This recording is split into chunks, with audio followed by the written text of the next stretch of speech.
Welcome, world. Welcome, welcome, welcome to another episode of Enlighten Up with Div and Diana.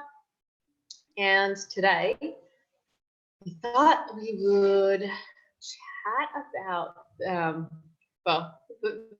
way the conversation went when we first started is went from spot it, you got it, which is what I'm seeing in what someone else, when someone else is complaining about what they're seeing in the external world, and how do you kind of gently say, spot it, you got it, and to the perils of giving unsolicited advice, to this concept of the desire to help. So that we thought we'd explore that today. And you had a story that you wanted to share, Diana? Oh, well, just as we spoke, I was reflecting on when I first started my personal work journey, right? And you first start to learn the tools that free you in a way that you've never been free before. Like, you can actually start to learn how to use your emotions as fuel, and they're becoming like powerful helpers instead of like detrimental. And you start to just feel like calmer and more centered in yourself. You can watch that thing over there without attaching to it, and you're like, oh my God, this is amazing. I, being the person I am, immediately sprung into, I should tell everyone about this and try and get them to do it as well, kind of forgetting the part where you've got to come to your personal work journey in your own time. And I mean, so like there is a balancing line here where, like, when people invite me, it's great to share. It's great to share what I've just done internally, the tools that I'm using, etc., because that's what sparked my initial curiosity in doing this work. So there is a certain level, but the invitation to share, like, needs to be there. If you just start, it's like that person that goes on a paleo diet for the first time, and they've just got to tell everyone, they're like, I'm on the paleo, and it's doing all this stuff. And I'm like, awesome, cool, yep. Their reaction is the same way when you're like, oh my God, you got to try personal work, it's amazing. They're like, yeah, cool, because they haven't had an experience of it. But when you wander around being different, when you're modeling, having come to I'm not going to say a perfect center or anything, because that doesn't really exist, but you've come to a place where you're turning inwards more and coming out to the world more and more authentically yourself in a more way. I can't explain it better than that. People do get curious. It's like the person that's been on a diet for a year, and all of a sudden people are like, you look really healthy and amazing. What are you doing? That's when the invitation is there. Yeah, I totally agree with that. I mean, I will say that intrinsic brilliance was first established from that same zealousness that's like, everyone must know about this. Everyone, everyone. Oh, yeah. And that's also a beautiful thing, that passion. And I will say, it's an important part of every spot on the path is essential. Every step is valuable, and the just after we've awakened to our own superpowers and the intrinsic brilliance and genius we have within, then of course there's going to be a desire to share that with the world, because there's a feeling of fullness that exists when, for years, it's like we were walking along, around starving. And that's how I remember it. I remember it like, it's like having been starving for so many years, and then like eating food for the first time. You're like, how good is food? And so there's a sense of wanting to tell everyone about that. And there is also there's value in noticing that when the invitation is there, the response is very different. When someone invites you to share versus when it's, I feel I must share this with you. Because truly what we're doing when we are sharing with others is we're reminding ourselves, how good is this? Because we're reprogramming these new neural networks. We're only ever talking to ourselves.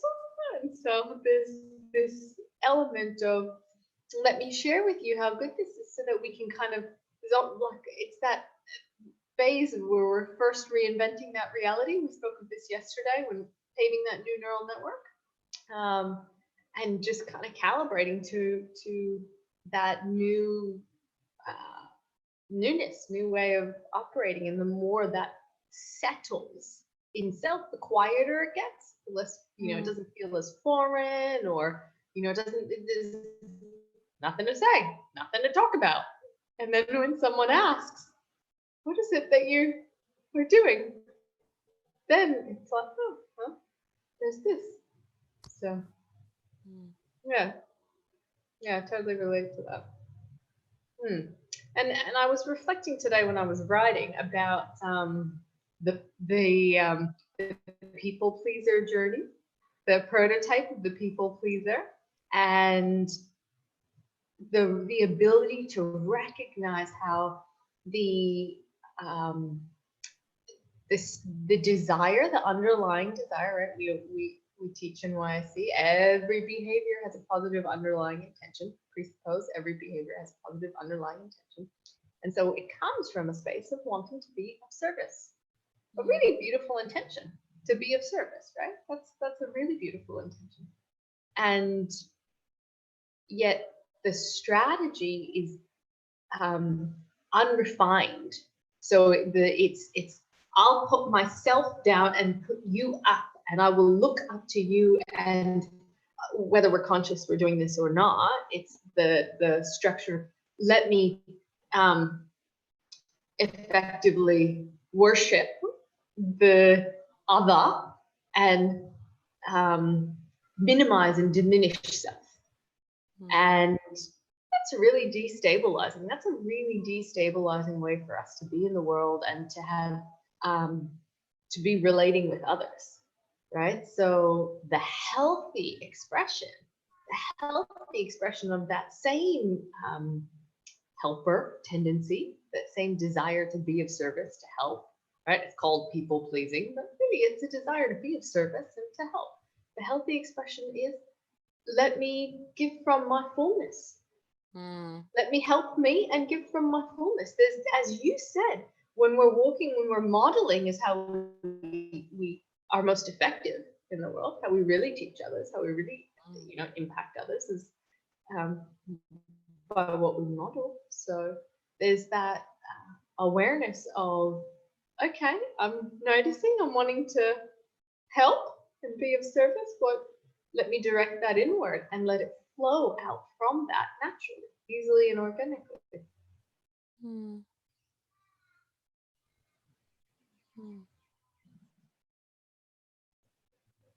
You've got really quiet and contemplative, it looks like. No, I was just reflecting that sort of one of the issues I had from people, actually there is a very specific story to this, which was the moment that I essentially hit the rock bottom of people pleasing and went, no, this is actually a problem and I need to work on this. And with much love, it was my mom's 60th birthday. Sorry, Mom, if you ever watch this. She decided to throw a 1920s themed party, like big, like hundreds of people. And by she threw, I mean, she asked me to throw. And I spent the month leading up to it making signs and boxes and decorations and going to the place and consulting and getting fairy lights and learning different ways to string things to make it look absolutely epic and so on and so forth. And I was like there the day before, setting up from 9 a.m. to like 5 p.m. And then the day of, I got there at like 11 and worked straight through till the party started at 6 o'clock at night just to make sure everything was absolutely perfect. And first of all, I went a little overboard. It did look amazing. I cannot deny that. It looked awesome. But then I was also the DJ, and I was helping to coordinate the food and the drinks. And I was also trying to participate. I was also trying to be the photographer, just be everything. I made the cake, hand piped like this massive icing structure on the cake, wrote an epic speech. Like I did all this stuff, right?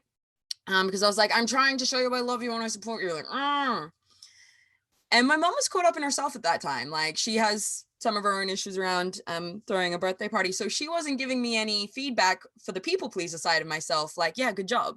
In fact, I believe there was at one point where she was even like, well, it doesn't matter if all this stuff looks perfect if people don't have a good time. And I was like, what have I done for the last 2 months of my life? Oh my God. Like it was a whole spiral. And I gave myself shingles out of stress. And that for me was the rock bottom of people pleasing, because it got to the end of like this sort of crazy 2 days, but like a month of planning and drawing things and painting things. And I even actually have one of them here still. Ooh, come off the wall. I hand drew that. It took 2 days. So it was an exact replica of the original Prohibition signs. And I did all this stuff, right? And I got to the end of the 2 days and I was sitting there and going, at this party, it wasn't like, it was all her friends, but a lot of these people I've known since I was a kid. Some of her friends' kids that I've known all of my life were there. And I barely said hello to them. I barely talked to them. I barely did anything. And on top of all of that, shingles. And for me, that was that sort of rock bottom of people pleasing. And I went, you know what? I can't live this way. I can't be entirely dependent upon other people's approval to meet this whole chunk of needs. Like it's just not gonna work for me. And so I did my personal work. And it was interesting in coming to wholeness, not having to do those things in order to fill myself up. I've actually noticed I can do a hell of a lot more. I am actually of much better service to everyone in my life because I have the energy of wholeness. I've put my oxygen mask on before I've turned to help the person next to me. And so I have more to give, which very much satisfies the people-pleasing part of myself. It's like, look how much we can do now. And I'm like, yeah, why did we operate from a place where we're putting no fuel in the tank ever? We're waiting for other people to do it, and they've got their own shit going on. They can't always remember to fill me up. Like it was a horrible way of operating. And so I was just reflecting on that sort of, we talk a lot about coming to fullness and coming to authenticity and modeling in the world. And how great it is that like when you show up authentically and you model, it gives everyone else permission to show up authentically, to come to wholeness. But sometimes I don't spend enough time really appreciating how much I get from wholeness. How much more energy and time. And when I respect myself and respect my boundaries, how much more I actually have is just incredible. Yeah. That's what that reflective moment was.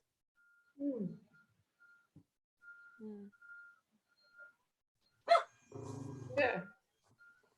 Thank you for sharing that. That's true of my experience.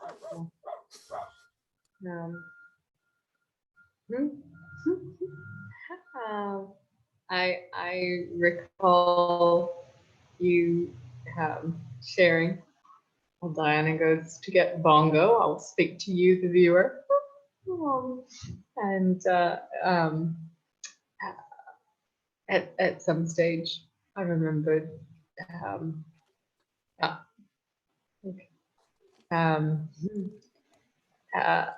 you had shared, Diana, with me that many of your skills and capacities were cultivated, were developed from this desire to be of service, this desire.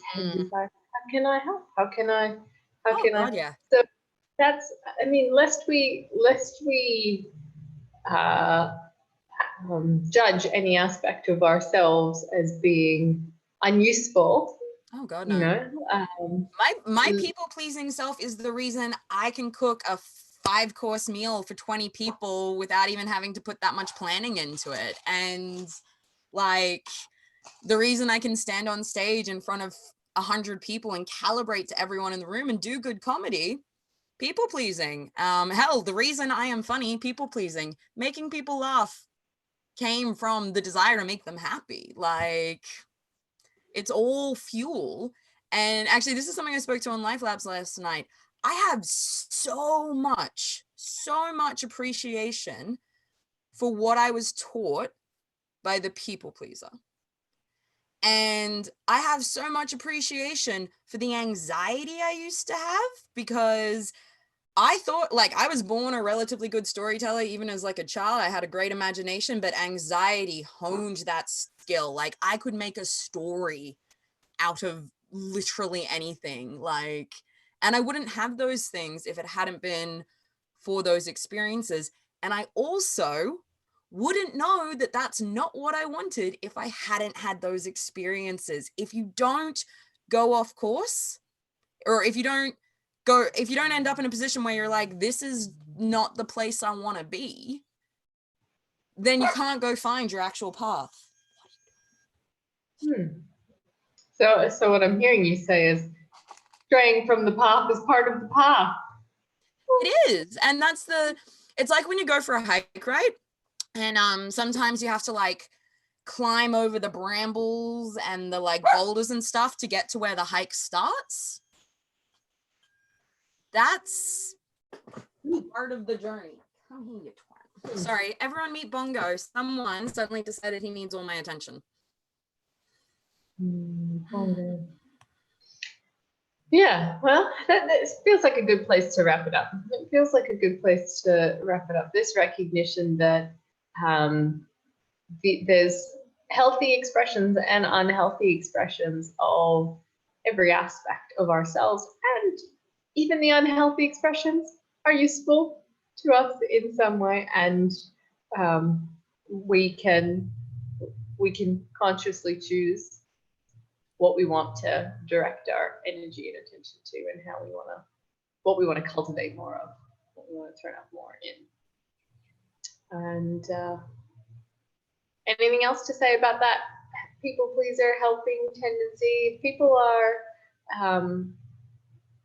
feeling like that they're at their rock bottom or near that, what invitation might we offer to them? I can only share that the place I had to start with, kind of like AA, was recognizing it was a problem, because I had always been in denial that it was a problem, because I was very good at it. I was very good at pleasing people. So I got my tank filled up all the time. So I didn't think about the fact that all of my calibrations were to other people's happiness as a problem. But once I recognized it was, I was like, actually, this is a very quick way to end up very physically and mentally unhealthy. I started by just one simple thing, which was putting my attention onto who was I calibrating to. I didn't try and change it. I wasn't ready to try and change it. I just started asking myself the question, and who is that for? That was it. So whatever it was, whether it was the way I was dressing, because I seriously, my people pleaser was like in every aspect of my life, and I still keep him. People pleaser hangs around, joins me on stage, joins me in business conferences, very helpful person. But I sort of did that thing of, okay, who is this for? Who am I pleasing in each area? Kept notes, journaled. Journaling is always a great tool. And then once I started to note who I was calibrating to and in what areas, I sat down and did my desire maps to find out what I actually want in those areas. And that way I had something to then work towards.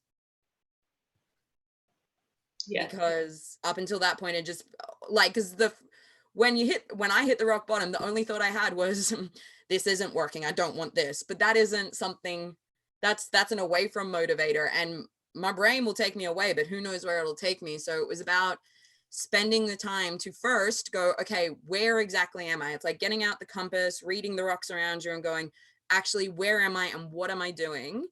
And then once I had that information, start thinking about, okay, where do I actually want to go? And then I could plot the course.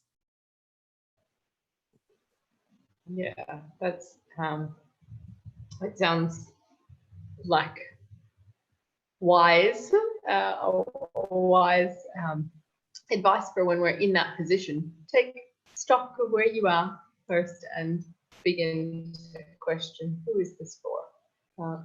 Yeah, absolutely. Well, hope that was useful for you. We'll wrap up today and look forward to what emerges on tomorrow's episode of enLIGHTen. Let's see what comes. And my apologies for my very sooky dog. Oh, dogs don't need to be apologized for. So cute. Yeah, Very cute. you're welcome. But we're going to have a talk about barking during mom's calls.